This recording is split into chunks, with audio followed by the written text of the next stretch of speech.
Hello, we're back. You're with Talk to Harry. With us, we have Mayor Bernard Faustino D. of Kawayan, Isabela. Mayor, tell us about, in your book, I've noticed, I went through a lot of copy and a lot of photographs that you were showing. Ang dami niyong projects, iba-iba.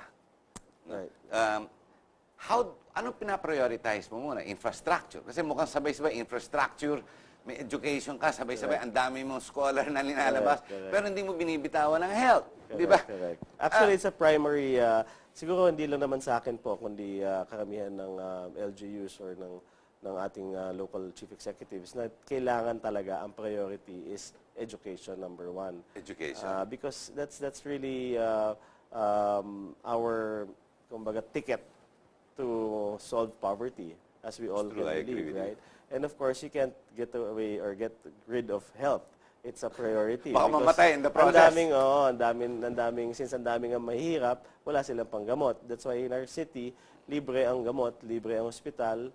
Ang ating education is talagang, because I came from the academe, and that's why my heart is also in education, because kailangan talaga ng suporta. Yun na lang ang pinakamagandang pamana ng bawat magulang sa kanilang anak, yung mapakapagtapos sila. Ako gusto ko tanungin, sa probinsya, for example sa Isabela, here in the Philippines, here in Manila, we have the urban poor. Nakikita natin, di ba, sa mga ilalim ng tulay yan, saka begging on the streets, nakakariton. I mean, kawa-awa mga kondisyon, di ba? Sa probinsya, hindi naman ganun, di ba? I mean, sure, you are poor. They're poor. Pero hindi ibig sabihin, just because you're poor, gutom. Di ba? Hindi gutom. Hindi naman gutom. Baliktad, ano? Tama? Yeah, ang nagiging problema lang talaga nila is yung, especially yung normal na magkasasaka, ang aanihin lang niyan or ang kikitain lang niyan, yung mga taga-tabas, is enough for their survival, yung pagkain nila. But when it comes to pagpapaaral na, yun na nahihirapan. Nahihirapan. That is why you have to have a strong support dun sa pagbibigay ng scholarship. Because especially to deserving students, para sa ganun, yun ng estudyante na yon sa bawat pamilya, ang tutulong din dun sa pamilya, makakatulong. Tingin mo bumabawas ang mga magsasaka natin? Di ba may study na lumabas parang we're having less and less people going to farming because ang feeling nila they're not making enough because it's the middleman that gets well-to-do. Di ba parang ganon? There is that stigma. Yeah, and not only that. Do you see that in your area? Yes, not only that, because parang dito lang, sa totoo lang, dito lang sa Pilipinas natin ang magsasaka, ang synonymous to mahirap.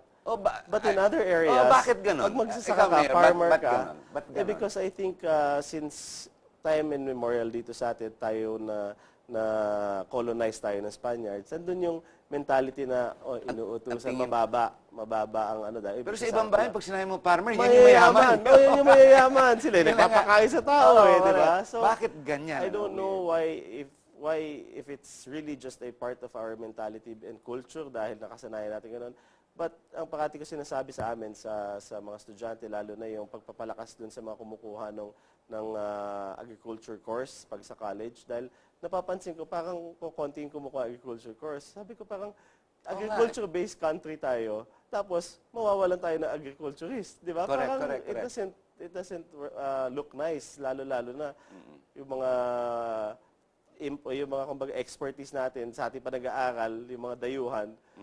Parang baliktad eh. Mali eh. There's something wrong, di ba? So, it's really, I think, more of brainwashing the new generation na farming or being farmers is a good thing. It's an something honorable to be proud job. Yes, of, it's an honorable job. So, pero, may hirap ba sila kumita? I mean, is it difficult? No, actually, kung pero ngayon, what we're doing in the province is may nagbibigay kami ng price dun sa may pinakamalaking ani, may pinakamalaking per hectare. So, nagugulat ako eh. Parang, laki ng kita nila. I mean, laki kita nila. Pero, siguro minsan kasi pag tinatamaan ng calamity, katulad sa amin, dati madalas kami tamaan ng bagyo. Pag tinamaan kami bagyo, ubos. Ubos talaga, wipe out talaga. But, a blessing naman nitong nagdaan mga taon, medyo umiiwas po yung bagyo napupunta sa Mindanao Actually kami sa probinsya namin, pag sinabi mo signal number 3, signal number 4, naglalaba pa yan. Baliwala, dahil sanay yung tao. That's why it's sad lang dahil dun sa Visayas, nabigla sila. di ba? Hindi sila sanay. In farming, can we actually industrialize farming? Gaya, I know in Australia, in America, di ba they've industrialized with big machines? Kaya ba natin Right now, dito there are a yun? lot of machines already, yung mechanized Maraming farming. mechanized na farming. Ang nagiging problema po, nawawala ng trabaho yung magtatabas. Oh, That is the I concern. see And that's your why how point. to address that is yung pagpapalakas naman ng pagbibigay ng livelihood, na alternative livelihood dun sa mga magtatabas. Dahil talaga napakaraming naapektuhan my nung mga gosh, you're right, hire nyo lang pagka harvest season, sila kasi yung tatabas eh. Tatabas. Ngayon, since mechanized na, wala na silang gagawin. Ang nagiging problema sa amin, may mga complaints, oy, Mayor, pagising namin, wala nang natabas na. Nagtatabas na yun. Industrialized. Hindi, yung mga nawalan ng trabaho, ang ginagawa ngayon, nagtatabas sila ng ibang area nila, hindi sa kanila. So, it becomes... agawan ng trabaho. Agawan, yeah. agawan. Hindi, ninanakaw nila. Ninanakaw na. Ninanakaw na. So, yun ang nagiging pong problema. But if we really have to... Kailangan natin sabayan yung mechanization because by next year, and I don't know if a lot of may pagkukulang ang ating gobyerno sa pagpapaalam sa tao doon sa darating na AFTA, the ASEAN Free Trade, by Kasi 2015. papasok na yan mga produkto nila. Papasok na yung pinakatakutan ng gobyerno ay ng mga farmers natin na nagsasmuggle na rice. Wala na, libre na yun. Open trade na yun. And if we can't support our farmers, our local industry, with enough government support, with enough public and private support, mahihirapan tayo makakompete. Kakainin tayo ng buhay. But why is the price of rice increasing? I mean, you're the second biggest granary in the Philippines, in the whole country. Ba't nagtataasan ng bigas? I'm sure tinatanong ng mga farmers. Supply and demand din po. Supply and mataas demand. talaga ang demand. May Maski pa supply paano. and demand din. At the same time, yung sa inputs, napapababa. What we're trying to do is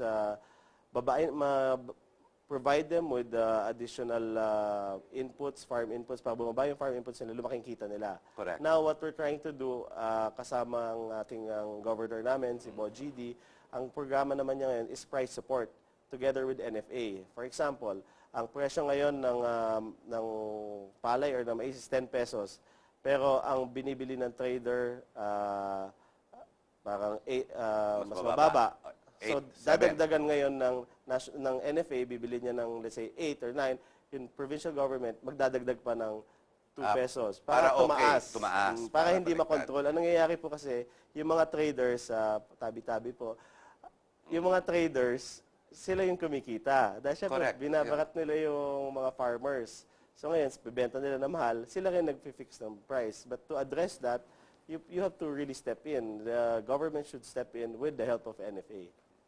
Did you have to study all of this, go to school? I know you're very academic. I looked at your background, I've noticed. Right. Did you have to study agriculture to have to understand the plight of the people to help make decisions? No, it's more of, I think, what I'm It's a seeing business and as well. experiencing and knowing from the actual people who are doing this kind of work. And So you roll up your leaves and you get yourself dirty, bumababa ka. yeah, you talk to the farmers because you cannot just talk to, of course you talk to traders also. You want everybody happy, di ba? But there has to be a balance, di ba? Paanong tama yung kita lang yung farmer, tama lang kita ng Kung yung hindi, may gugulo kailangan eh. ng balance din po. Hindi naman pwedeng one-sided ka farmer. Kawawa na yung mga traders kasi hindi rin naman mabubuhay ang farmer kung wala yung traders. Una sila naman yung tumulong dun sa farmers. Your chief product is rice, but you also have other farm products Yeah. na lumalabas out of Isabela. Yes. Other than that, But it's just mostly corn and rice. Talaga. corn and rice. You don't have mangoes, you don't have peanuts. We have isolate some. We have yung munggo, yung balatong. But now there's kasi we have a bioethanol plant. So nagkakaroon ngayon ng tobacco, ng tubo. Tubo. Yeah. But tobacco also is Isabela has been known for tobacco before. Yung mga ibang areas na napalit na sa corn and Diba, rice. Pero meron pa rin- Ilocos, di ba? Ilocos. More north. Pero may Yeah. tobacco Pero na rin kayo. meron din kami tobacco pa. Pero not that much. Not that much anymore. You also grow other veggies, like for example, garlic. Alam ko, the north is very strong with garlic. Yeah, not Meron so din, much not so sa much. amin. Yeah, Talagang rice. Talagang rice So eh. flat kayo, Talagang flat. kumbaga. And you have that, kung hindi sa Angat Dam, Ang ganda na i-irrigate lahat. Yes, irrigated. Well, very well irrigated. How are your schools? How is it coming up? How do you hold your teachers? I'm sure ang hirap din. Because while the schools are there, you and your family grew up with the academe and the academic institutions. But you've been in charge of having to grow it, correct? Right. Expand the academic institutions. How do you hold on to teachers? Di ba parang ang hirap? It's tough. It's really tough. Because the public, the DepEd and the CHED, yung kumbaga item sa, ang laki ng pasweldo ng item ng government. So sa private, yung mga teachers doon, kahit ipatrain sila, nadaling napapirate. Napapirate sila. So I guess it's a challenge also for the academe to how to mitigate that. Your income, as well as the support from national government, is you're independent of national government. You're still dependent on the Yeah, very much. still dependent. But the province as a whole is very strong. Isabela is not exactly a very poor province.